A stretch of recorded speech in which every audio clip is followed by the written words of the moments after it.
A new sexual misconduct allegation has been levied against comedian Russell Brand.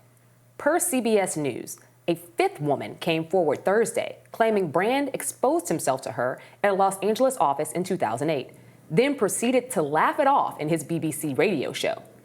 According to the BBC, which first reported on the incident, indicated that the woman did not file a formal complaint, and the network's management never took action despite having learned about it in 2019.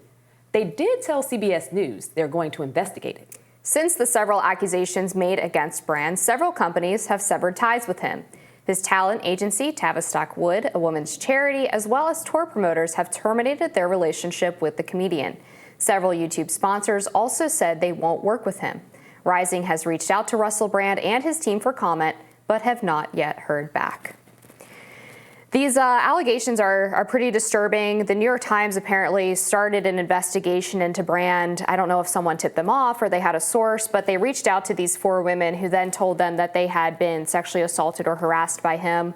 One woman claims that he raped her against a wall in his Los Angeles home, and she was treated at a rape crisis center, and the Times reportedly reviewed the records, the medical records, to support her claim. Another woman says that he assaulted her when she was 16 and still at school. And then there are two additional sexual assault allegations, and then this allegation from the BBC employee. If true, obviously very disturbing, like anybody, innocent until proven guilty. But I feel like we kind of had the same reaction when we heard about this, which was he's always talked publicly in a very, I think, kind of degrading way about women until pretty recently when he started his conservative podcasting shtick. And so I don't think either of us were super shocked when we heard about this. No, absolutely. And in Russell Brand's case, the interesting thing here for me, I think, reading up on this is the timing, because Russell Brand made part of his image, part of his buildup as a celebrity, so to speak, was that he also went above and beyond in describing his sexual exploits, in describing and getting handsy with women in interviews.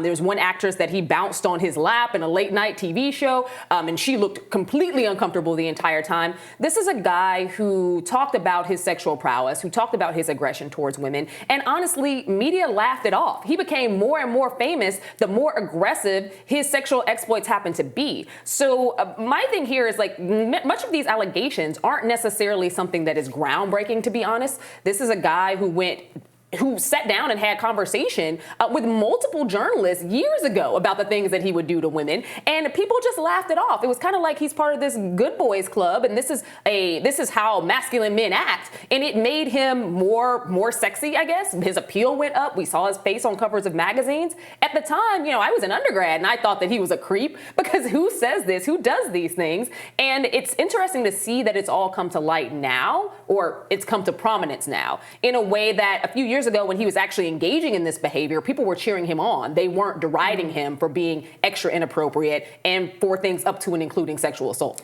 Yeah, the timing is interesting to me too, because it does seem like he gets this podcast, he starts sort of bucking the establishment and speaking in a more conservative way politically, and then the accusations come out, and not saying that that's the women's fault, but it was the New York Times that decided to launch this investigation and reach out to these women.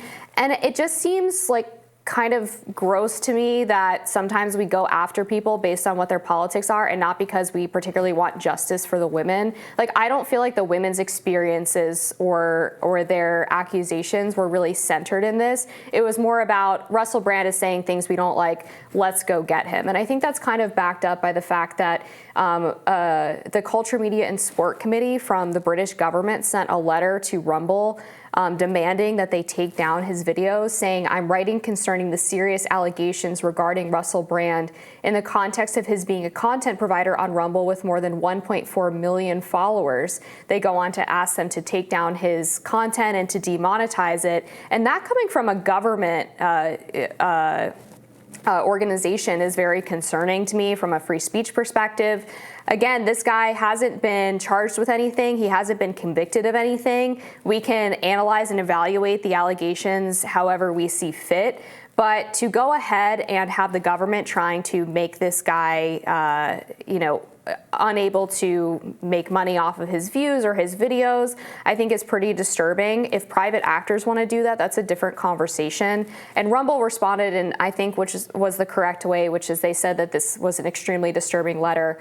And they said Rumble obviously deplores sexual assault, rape, and all serious crimes, but believes that the victims and the accused are entitled to a full and serious investigation. And so they're going to keep his content up. I think that was the right move.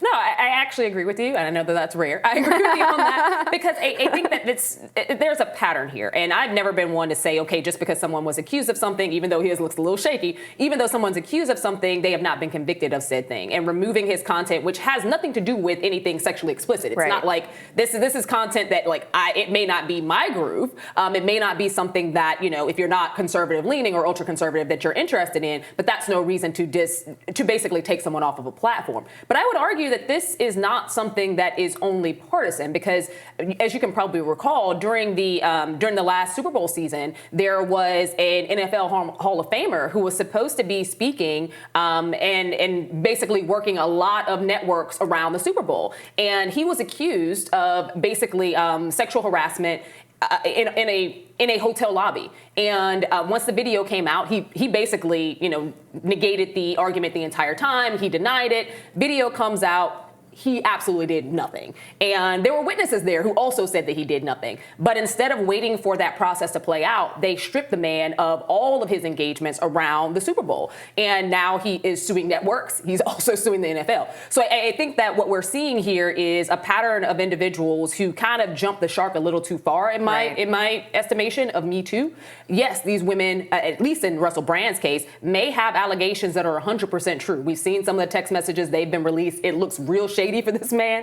However, until he has actually been proven guilty of something, it becomes a problem that he would be deplatformed, especially considering that his platform has absolutely nothing to do with the allegations of said crime. Yeah, I think that's exactly right. And I think one of the biggest detriments of the Me Too movement was that it did go really far in a lot of cases of not only taking allegations at face value, but also of elevating things like bad hookups or bad dates to the level of a crime. I mean, the Aziz Ansari case that was published at babe.net was probably, I think, the death knell of the Me Too movement, because this was a guy who was awkward and maybe a little pushy with women, but it wasn't the case where he was raping women or sexually assaulting them. It was women saying, yeah, I didn't really like what he was doing with his fingers and I didn't say anything, and now I'm going to run to the media outlet and complain. And I think that just delegitimizes actual real allegations that end up being proven true. It makes it easier for men who are guilty of sexual assault and misconduct to get away with it by saying, well, look at what happened to this guy. I'm a victim just like he is. And so we always need to be careful to make sure that we're vetting these claims properly and allowing them to go through the investigatory and criminal process before we automatically condemn somebody just because an accusation was made. I think you're absolutely right. In the Aziz case, and I read that article multiple times over and was very confused where the crime looking for the crime or why it was actually even published, because there was no sexual assault. That was very clear. And the minute she was not, the female was not willing to go a certain way, he ordered her an Uber. I was like, he didn't even just put you out, find your own way home. Right. He ordered you an Uber and you left. That's actually kind of a gentlemanly move. That's more than some dates have done for me. Exactly. Like, people know when they're swiping left and right on these apps that things may go left and you may be, trucking it out on foot. He was nice enough to order you a way home and didn't cross her path again. So I was very confused by how that became one of the nails for the Me Too movement, because that wasn't even Me Too. And to your point, there are vast amounts of women who have very serious and legitimate cases that should be taken seriously. But we also have those at which that was not the case whatsoever. And when you throw them all or lump them all in the same bag, it becomes a lot harder for people to pay attention to the cases that really deserve that level of attention. Yeah, it definitely does a disservice to women. So even though at the top of the segment we said, we're not surprised to hear this because we think Russell Brand is kind of creepy, we both, of course, also acknowledge that this needs to go through the proper process before we, metaphorically hang this man for his alleged crimes. So I'm really glad that we agree on that. We'll be back with more Rising after this.